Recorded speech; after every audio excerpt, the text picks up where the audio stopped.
Okay. Let me just, you did at the end, not now, at the end, Yeah, yeah, huh? because Okay, Lance has to go. good. Well, just Okay. all right. Yes, of Give it course. then. No, Go no, for it. get it done then. Just get it done.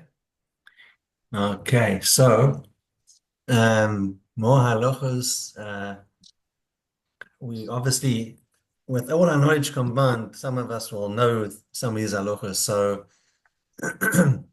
why we do mayim achronim, which is water after achron acharei, is it relates back to the time in Sdom where the salt uh, was quite lethal and could blind someone. So um, you had to wash away. Oh, you people wash their not their whole hands, just the first two joints of the fingers. That's it. That's what they do. And the second one is this is we could probably more relate to this more is when if you at a kiddush or if you're drinking a beverage, don't just chuck it down your throat. Drink with slowly, with patience, with dignity, and don't just gulp it down. And don't one shouldn't actually walk or move when you drink. I know people do this because it doesn't reflect kavod for oneself or acting in a respectful way. Um, so that's what it says.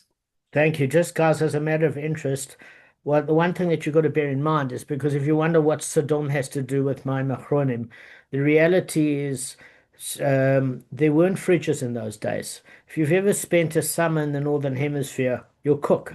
If if you got red hair and pale skin, you got to bench Guemolov. That'll finish you, 42 to 47 degrees. So what they had to do is, since they didn't have refrigeration, they would preserve the food. Just like you've got biltong, and one of the ways of preservation is vinegar, another way is salt and sugar. So Sodom has sodium bromide, not sodium chloride, as a base. So, like an idiot, when I went in 1995 to Shoresh, no one told me about the Dead Sea. I wasn't too bright to start with, but I decided to dive into it head first.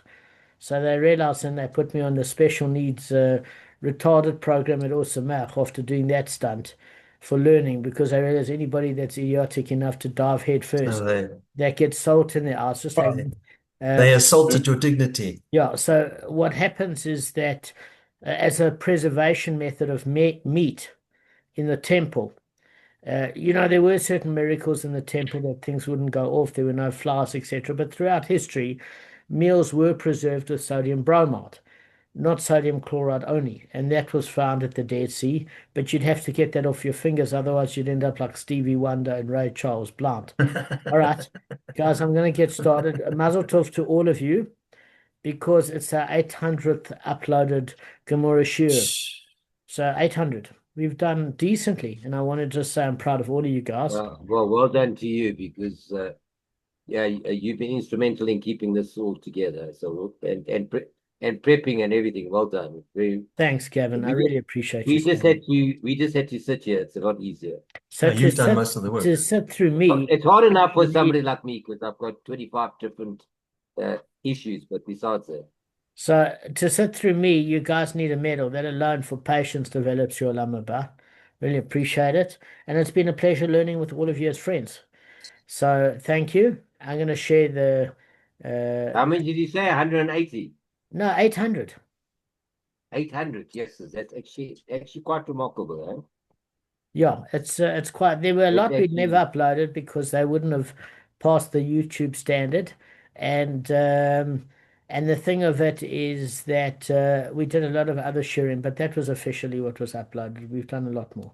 All that's right, incredible. guys, and on this note, it's an auspicious note. It's Rosh Chodesh.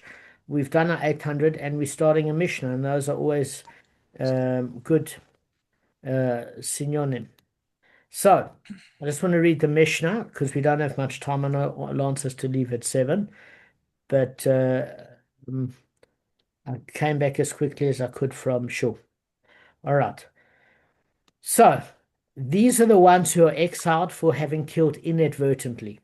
One who kills a person inadvertently. The Gemara is going to obviously enlarge on it, but there are three examples in the Mishnah which teach important distinctions. If a Jew was pushing a roller to flatten a fresh layer of plaster over a roof, and it slipped from his hand and fell on a bystander and killed him, or if he was lowering a cast from his roof with a rope and it fell upon a bystander and killed him, or if he was going down a ladder and it fell on a bystander and killed him with the weight of his own body, the killer in all three cases is exiled. However, if he was pulling the roller towards him, or it fell on a bystander and killed him, and if he was raising a cast and the rope broke and the cast fell on the bystander and killed him.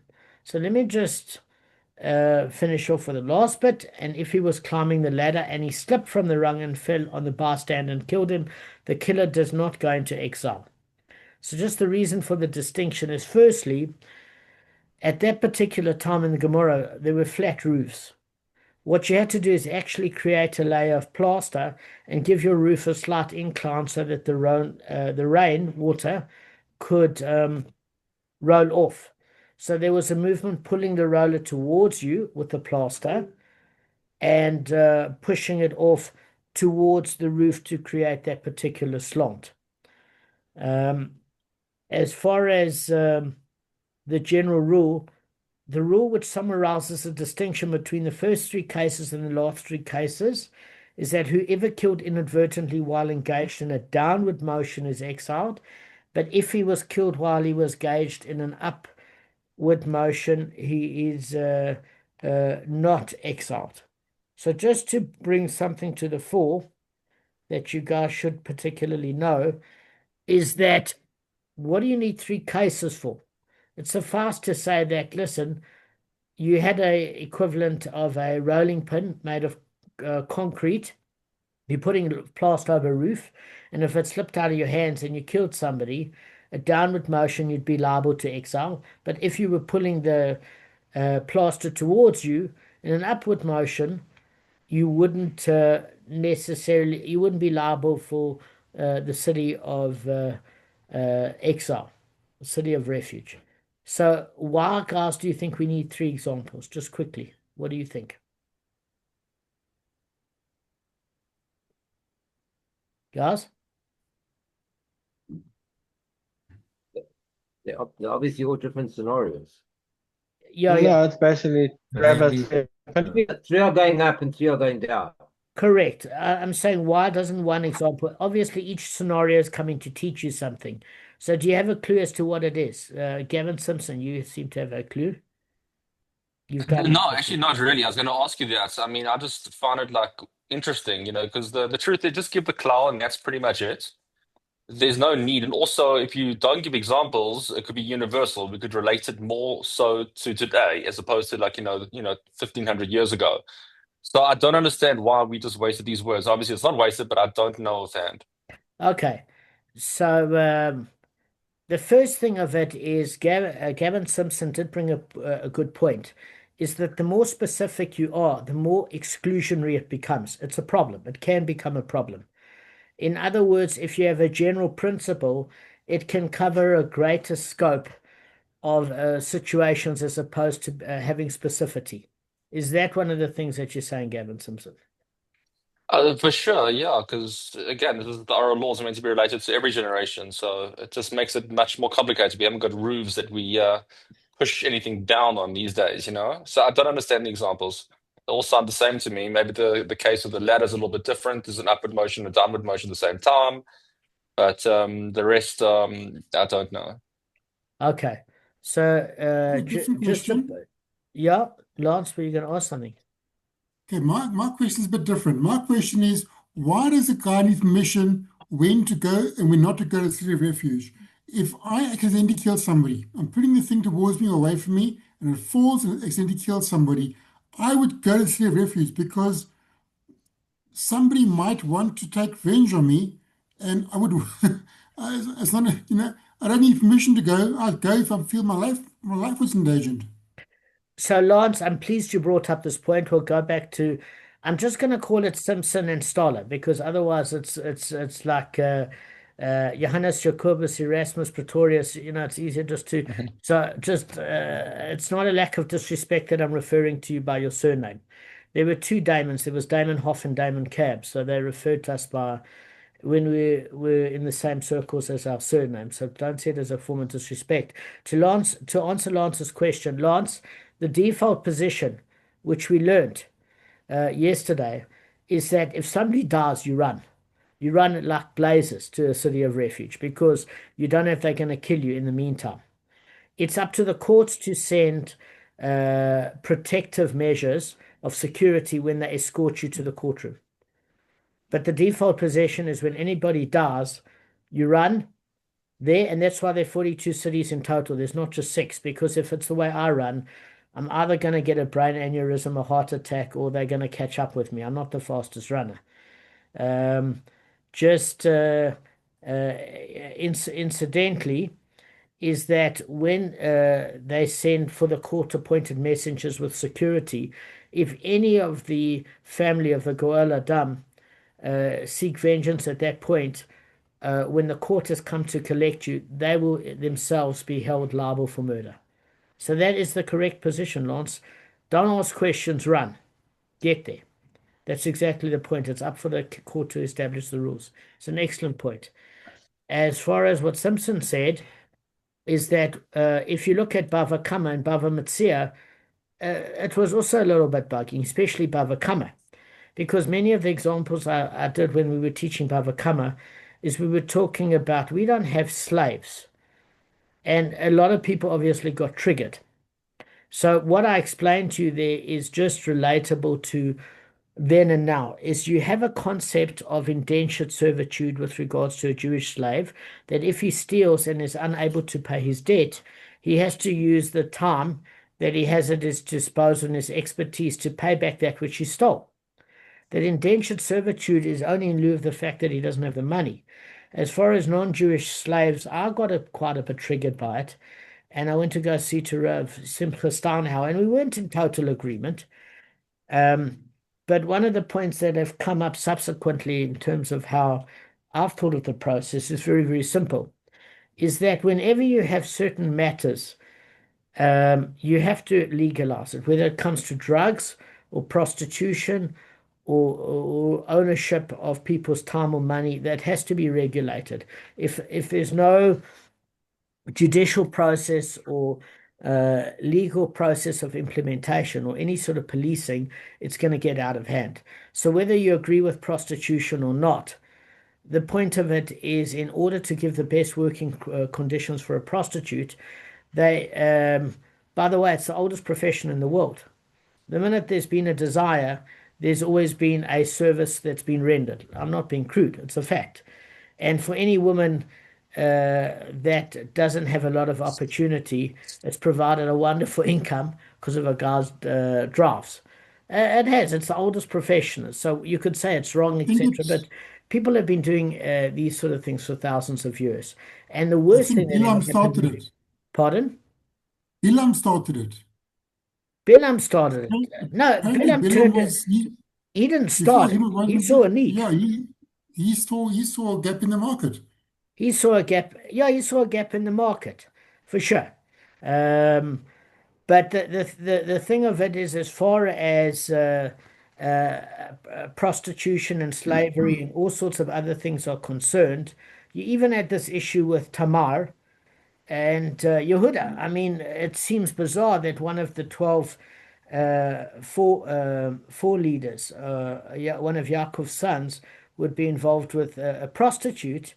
But there are some commentaries that said that she had a scent like Gan Eden and he couldn't help himself, etc. But the point I'm trying to say is anything that has got a drive needs to be regulated. Now, as far I was watching uh, a documentary on the History Channel. I watch a lot of BBC documentaries and I read a lot of books. Is servitude didn't have to be indentured in order for it to take place. Meaning, if you're in an area of Europe and you're dealing in the Dark Ages or the Middle Ages, and you only had a few noblemen, and you never owned the property, and they could have you killed on a whim. In essence, you wanted to survive and you wanted your family to survive. So you would return your labor in return for food and a roof over your head. There were no such things as labor unions, etc. And that was unfair.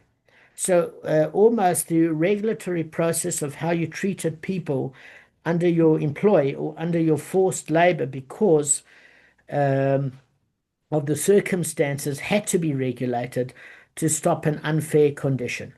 Because as far as it was concerned during Saxon and Roman times, they were your property to kill at will. The Jews were the first ones to think of a notion of the fact that there were rights, even if you had somebody working for you because they'd starve to death otherwise. Now, there is one thing I wanted to bring into this discussion, is that all societies were taken over by higher technology societies. Now, obviously, for woke people, this is a traumatizing thing to hear. The Americans are not giving back Indian land to the Sioux or the Cherokees, Indians. I promise you, they're getting wasted on alcohol in the middle of a Indian reserve there. Nobody's giving land back. The Aborigines, they half killed them all and enslaved the others. The whole part of the human condition is the minute they had the technology and the warfare to kill somebody that had the land and resources, they'd do that and then rape the woman and then take over societies. That is the human condition. So before we put a moral modern prejudice against slavery, the reality is it had to be morally and legally regulated. That's the only point I wanted to make. And with regards to old examples, unfortunately, they didn't have Porsche and Ferraris and different examples. So what we do when we taught Gavin Bava Kama, we had to use certain examples that I used and Rabbi Cohen used in order to teach it. But the reason why it's got the three examples in this particular Mishna's case is it's using cases of from a lower level of responsibility to a higher level of responsibility. In other words, if you would think about it, if you have something on your roof, whether you're pulling it towards you or pushing it away from you, you would think that you'd be accountable to exile no matter what. Why?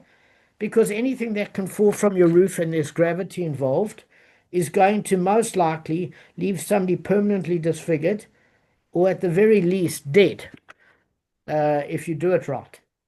So that would incur the greatest amount of what we would think responsibility. It's a novel idea to think that if you were pulling it towards you, that you might not be responsible if it was on a roof, particularly that was flat and gravity could play its part. So that is a particular novelty. Then there's a second novelty regarding a case of a casket and a rope. And that is that there's a caution that should be taken with regards to the quality of the rope and the weight that that rope can take and the pulley system of leverage. What do you mean? If you go to a gym, everybody does these tricep push downs. And that's great because they generally, if you go to Planet Fitness or any of them, they've dumbed it down with 2 or 3 pulleys to make everybody think that they're Jay Cutler, Dorian Yates when they look like Woody Allen. They do this. They've dumbed down the treadmill so that when you push a couple of feet back, you think you're running like Bruce Fordyce when in fact you can barely keep up. They've dumbed down the machines with pulleys and various other mechanisms and ratings to make the average person feel fit. So why am I talking about this pulley system is that you have to work on the fact that the Gemara is going to go through different qualities of rope. Is there decay? Is there enough hands pulling the rope? How many pulley systems do you have? Because as you have more levers and pulleys, you're removing the amount of leverage that each person has to take, and there's a level of accountability there as well. The third level of accountability is that if you're going down the ladder by yourself, if you don't even give two hoots about anybody else, you do care that you're not going to end up in a wheelchair. So you're going to get down a ladder very, very carefully. So where the novelty is, why should you be responsible for almost exile when in fact you don't want to damage yourself and land on somebody else nor hurt yourself. So it's going from something that you would think would be a higher level of accountability to a lower level of accountability. And that's why three different examples are given, because it's the prototypical example of accountability taking mitigating factors into account and not just a general coverage. Does that make sense, Simpson? Okay. Any questions on that before we go on? I had to look it up because it irritated me that there were three examples. Obviously, not many people, you can't compare it to the Jewish community today. In the old days, Jews seemed to be very handy with tools and for repairs. Today, if a Jew gets a flat tire and wants to sell the car, that's how pathetic he is. I'm serious. It's just like he can't change a plug. You ask him where neutral love is in terms of the light color, he wouldn't know. He wouldn't have any idea. Oh, Nadine's on the phone. You want to put it on mute? Okay. Okay.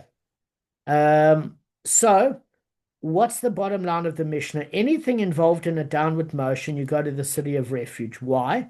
Because it's on superficial value, it's understood that if you're leading something down and gravity is going to play its part, you have to be very, very careful that you can hold the weight going down, and that anything that goes down and accidentally makes contact with another person, that's your inability to calculate weight and gravity and your ability to sustain that sort of load. Anything in an upward motion is considered less negligent because it's pushing away from the person, and it's not some you're fighting almost against gravity. Does that make sense as a general principle? You got any questions before we go on? Sorry, can I say something? Yeah, of course, Aidan. Okay. Could it be possible that when you're involved in an upward motion, it's almost harder than a downward, because getting something to a higher energy level requires more focus. So you're less focused on the surrounding people. So that's why you wouldn't be liable to exile, because it's more understandable. But whilst the downward is considered easier, so you should be more aware of the people around you. Okay, so I think that's a good question, and it was one of the questions that one of the students of Schottenstein asked in the shir about this issue of focus, that when you're pushing against gravity, you've got all your attention on it, and therefore you're not liable because you're truly focused on what you're doing. Whereas when you're sipping a beer and you're speaking to your mate and you're letting something down with the rope, you're not super focused, and therefore accidents can happen. And therefore that could be one of the issues. Is that what you're saying? Yeah, exactly. Yeah. So what it comes to pass is that would be your initial thought, but the Gemara is going to, in the ensuing dafs, make certain things clear. And one of those is this concept of that it's your responsibility to check an area out for other people that happen to be in it when you're dealing with any sort of projectile or anything with a trajectory. Meaning, a trajectory is when you draw a bow and arrow back. The trajectory is it goes back in order to go forward. So there's this concept like if you're going downstairs. Sometimes what you're doing is you're bending down to pick up a box in order to lift the box up. So is it considered a downward motion because you're bending down, or is it the intent? You're only bending down in order to lift it up. So what counts? Is it the intent or the actual action being taken? So these are factors that are going to be considered. But also one of the factors is that if you're in an area, despite whether you're going up and down, it is the responsibility when you're working within an area that is a public domain where other people are entitled to be, that the onus is on you to check that there's nobody nearby. Because if something does happen, there is a certain amount of liability. And that liability is as follows. Are you not liable to exile because you, in fact, are completely innocent and it was an accident from start to finish? Or is it considered that you're not allowed to go to exile because it's a city of refuge and that there's such a high amount of negligence that you're not entitled to go to the city of refuge and you are susceptible to getting punished by the Goel Adam? So these are the questions: is what you think might be non-negligence is full culpability compared to an accident. So we're going to go through definitions here.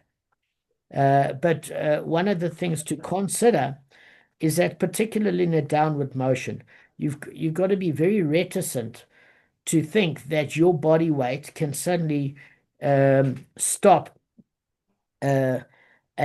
things going within gravity, and therefore there's a greater degree of responsibility. My question, Aidan, on what you said was one of the things that bothered me is when you're pushing something up. If you've ever done free squats without a Smith machine or without a hack squat, then generally when you're pushing something up, your back can go just as quickly as pulling something down and not being able to get the weight up again. There's Yeah, not, so yeah, yeah, but like if you talk about like energy levels, yeah. scientifically speaking, when you bring something to a higher level above the ground, then you're bringing it to a higher energy state. So this can be proved by the fact that when you release it, it falls down to a lower energy level. Okay, but what are you saying? You do if you go against gravity, you've got your concentric and eccentric. The bottom line is anything against gravity takes more exertion. Is that the scientific principle you're talking about? Exactly. Okay, so it could be argued both ways. It could be argued that when you're pushing up and you're going at a higher level of energy consumption because it's counter to gravity, you should be aware that it's more likely your back could cave out just as much as resisting against gravity. They've both got different levels of exertion. So what we've got to see is why is a downward motion a liability to exhale, but an upward motion is not. And these are some of the subjects we're going to cover. Mm. Does that make sense? All right, guys, we're not going to go into the Gemara because it's technical, but I just wanted to give you a bit of an intro into the considerations. Yeah, I hope you have a good Shabbos. Chodesh Tov. I wish it's a good month for all of you. Chodesh Tov, thank you so much. That was a great lesson. Pleasure. Yeah, Thanks, man. Thank you. All right, be well.